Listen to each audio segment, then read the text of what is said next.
બેન જવાબ આપો. અહીંયા તમે બેસા છો, લોકોની સેવા કરવા માટે બેઠા તો ગરીબ લોકો આ હોસ્પિટલની અંદર ઈલાજ કરાવવા માટે આવતા હોય છે અને એ જ ગરીબ લોકો પાસેથી તમે 10 રૂપિયા લઈ રહ્યા છો. કેટલી શરમજનક બાબત કહેવાય.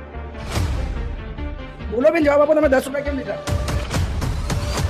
સુરત સિવિલ અસ્પતાલની અંદર પણ ગોબાચારી ચાલી રહી છે યાર. કેટલી શરમજનક બાબત કહેવાય કે જે હોસ્પિટલની અંદર ગરીબ લોકો પોતાનો ઈલાજ કરવા આવે છે ત્યાં પણ હવે આ કરપ્ટેડ લોકો કોઈ પણ વસ્તુ છોડતા નથી. તસવીરો છે, આ કેસ પેપર છે, આ બેને કેસ પેપર લીધું છે, લખ્યું છે આની અંદર 0 રૂપિયા છે, છતાં આ બેન પાસેથી 10 રૂપિયા લેવામાં આવ્યા છે. क्या नाम है तुम्हारा?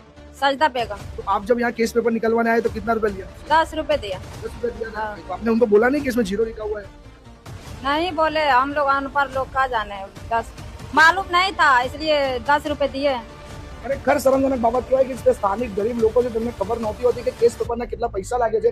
એ જ જે વ્યક્તિ જે મહિલાએ પૈસા લીધા છે આપણે એમની જોડે બી વાત કરવાનો પ્રયત્ન કરીશું, કારણ કે સિવિલ હોસ્પિટલની અંદર આ પ્રકારની બેદરકારી કેટલાક સમયોથી જોવા મળતી હોય છે. અને ફરી એકવાર તસવીરો છે.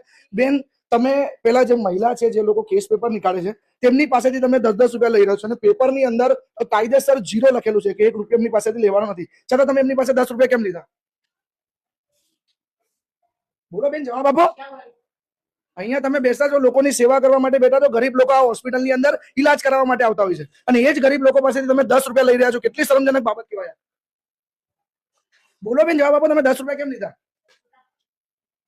બેન, आपके पास से इन्होंने 10 रुपए लिए ना? हाँ 20 रुपए दिए, 10 रुपए काटे, 10 रुपए वापसी किए। ચોક્કસપણે આ જોઈ શકાય છે કે પેપરની અંદર લખ્યું જ છે કે 0 રૂપિયા છે, કે એક બી વ્યક્તિને કેસ પેપર કઢાવવા માટે પૈસા લાગતા નથી, છતાં બેન તમે આમની પાસે પૈસા શું કામ લીધા? જવાબ આપો. એમ મૌન રહેવાથી નીચે હજારો લોકો સવારથી અહીંયા આવતા હોય છે બેન. ગરીબ લોકો છે, તમામ લોકો ઈલાજ કરવા માટે આવે છે. એ લોકોને ખબર નથી હોતી કે કયા પ્રકારની પદ્ધતિ સિવિલ હોસ્પિટલમાં છે અને એ લોકો પાસેથી તમે 10-10 રૂપિયા લઈ રહ્યા છો. બોલો બેન જવાબ આપો, તમે 10 રૂપિયા લીધા કે નહીં લીધા? લીધા ને? 10 રૂપિયા તમે લીધા ને? તો આવા કેટલા પેશન્ટો પાસેથી તમે પૈસા લો છો? બોલો. તમને અહીંયા કેસ પેપર કાઢવા બેસાડ્યા છે, તમને પગાર મળે છે ને મેડમ? પગાર મળે છે ને તમને? તો છતાં તમે ગરીબ વ્યક્તિઓ પાસેથી 10-10 રૂપિયા લો છો. આ કયા પ્રકારની નીતિ છે? તો બોલાવો તમારા અધિકારીને. તમે આ રીતના અહીંયા લાલિયાવાડી ચલાવો છો. અહીંયા આવું ચાલે કોઈ પણ પ્રકારનું? જે વ્યક્તિ એમને કઈ પણ વસ્તુનું ખબર નથી એ વ્યક્તિ આજે અહીંયા ઈલાજ કરવા માટે આવે છે. આ તમામ લોકો અહીંયા ઈલાજ કરવા માટે આવ્યા છે. હવે એ લોકો પાસેથી તમે અહીંયા 0 લખેલું હોવા છતાં 10 રૂપિયા લ્યો છો તમે. સરકાર માંગતા હોય તો 10 લખેલો હોય અહીંયા, તમે કેમ લીધા પૈસા? બોલો બેન, તમે આમની પાસેથી 10 રૂપિયા કેમ લીધા એમ પૂછું છું. અરે મોનનારો, બોલો જવાબ આપો. તમે આમની પાસેથી 10 રૂપિયા લીધા છે, કેસ પેપરમાં 0 લખેલું છે, તમામ લોકો લાઈનમાં ઉભા છે, બીજું કામ અટકાય છે. તમે લીધા ને 10 રૂપિયા? લીધા કે નહીં લીધા? હા કે ના? લીધા ને પૈસા તમે? આ બેન પાસેથી 10 રૂપિયા લીધા ને? હવે આવા કેટલાક લોકો અહીંયા દરરોજ આવતા હોય છે, કેટલા પછી તમે પૈસા લો છો? તસવીરો છે, બેને પોતે મૌન ધારણ કરી લીધું છે. સિવિલ હોસ્પિટલની અંદર આ પ્રકારની પદ્ધતિઓ ચાલે છે.